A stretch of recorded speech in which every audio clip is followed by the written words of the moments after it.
시편 53편의 말씀입니다. 어리석은 자는 그 마음에 이르기를 하나님이 없다 하도다. 저희는 부패하며 가증한 악을 행하며 선을 행하는 자가 없도다. 하나님이 하늘에서 인생을 굽어 살피사 지각이 있는 자와 하나님을 찾는 자가 있는가 보려 하신즉 각기 물러가 함께 더러운 자가 되고 선을 행하는 자 없으니 하나도 없도다. 죄악을 행하는 자는 무지하뇨 저희가 떡 먹듯이 내 백성을 먹으면서 하나님을 부르지 아니하는도다.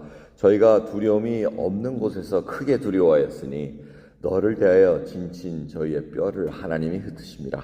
하나님이 저희를 버리심으로 내가 저희로 수치를 당케 하였도다. 시온에서 이스라엘 구원하여 줄 자 누구인고? 하나님이 그 백성의 포로된 것을 돌이키실 때에 야곱이 즐거워하며 이스라엘이 기뻐하리로다. 아멘. 시편 53편은 시편 14편과 거의 흡사합니다. 다른 게 몇 개 없습니다. 근데 왜 시편 53편 보면 다윗이 쓴 시로 얘기를 하고 마할랏에 맞춘 노래라고 합니다. 마할랏이라는 것은 슬픈 운율에 맞춰서 부르는 노래라는 뜻입니다. 시편 53편이 52편과 54편 사이에 있는가 생각해 보면 이 53편의 배경을 우리가 추측해 볼 수 있다는 겁니다. 52편은 이 도액이 이 사울에게 고해 바친 그 사건, 그리고 54편은 10사람들이 다윗이 숨어 있는 곳을 고한 사건, 그리고 사무엘 상을 이렇게 보시면 그 사건 사이에 무슨 사건이 일어나냐면 나발 사건이 나타납니다. 나발과 아비에일, 가일의 그 사건입니다.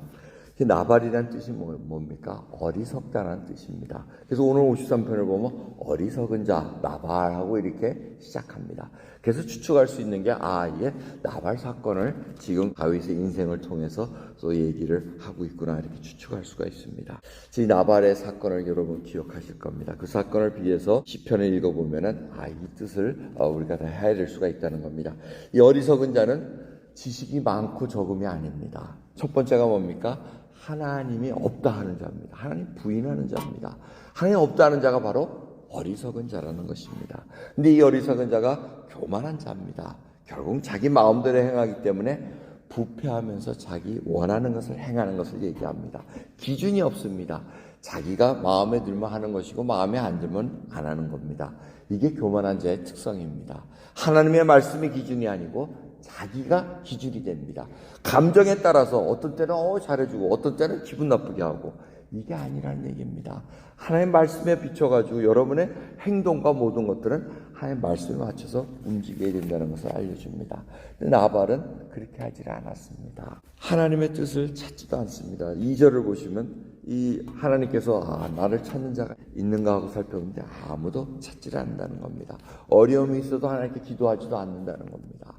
여러분 기도할 수 있다는 것은 하나님을 찾는다는 겁니다. 그 하나님이 이 기도하고 하나님의 음성을 듣고자 하는 그 하나님의 백성을 굉장히 이뻐하신다는 것을 우리가 잊지 말아야 된다는 겁니다. 마지막으로 5절입니다. 이 어리석은 자는 두려움이 없는 곳에서 크게 두려워했다고 얘기합니다. 여러분 이 나발의 사건을 보면 아비게일이 가만히 참고 있습니다. 다윗에게 그 화를 누그러뜨려 가지고 지금 나발이 집에 왔더니 그냥 잔치를 크게 부릅니다. 그래서 술이 취했다가 그 다음날 깨니까 아비게일이 뭐라 그럽니까? 다윗이 당신을 죽이려 했습니다. 다윗은 우리에게 호막이 됐는데 당신은 그거를 하나야지게 베풀지 않았습니다. 그 얘기를 들으니까 그냥 돌같이 굳었다고 얘기합니다. 두려워하지 않고 용서를 받았다는데 두려워하지 않을 곳에 두려워하다가 하나님께서 서서 죽게 만듭니다. 그 심판자가 하나님이라는 것을 이 어리석은 자는 모른다는 겁니다. 심판할 때 믿는 자가 두려워합니까? 하나님 감사합니다. 이 마지막 때에 저희를 구원하러 오셨군요. 이 기쁨으로 맞이할 수가 있는 것이 하나님의 백성들이지 심판이 왔다니까 나 죽나 보다. 이게 아니라는 겁니다. 두려워하지 않을 곳에 두려워하는 것이 바로 어리석은 자입니다.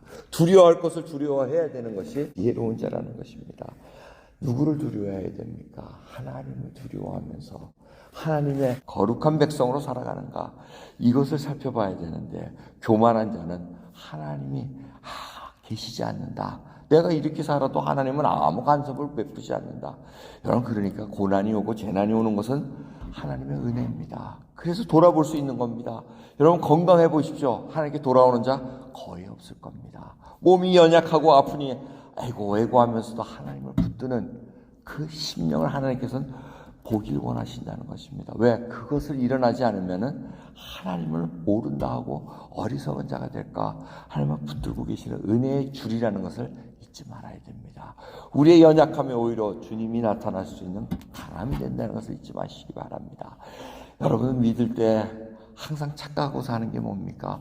하나님을 믿으면 세상 사람들이 다 내가 잘 되면은 예수 그리스도를 잘 믿을 거야 하는데 그렇지 않습니다.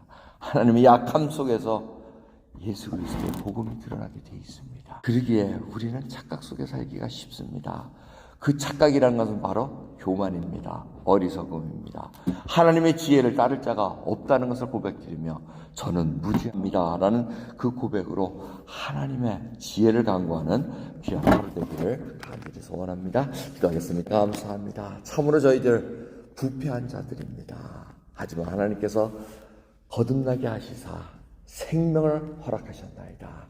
그 영혼을 새롭게 세워나게 하시사 속사람을 강건케 하시며 날마다 하나님을 바라볼 수 있는 믿음의 눈을 주심을 감사합니다.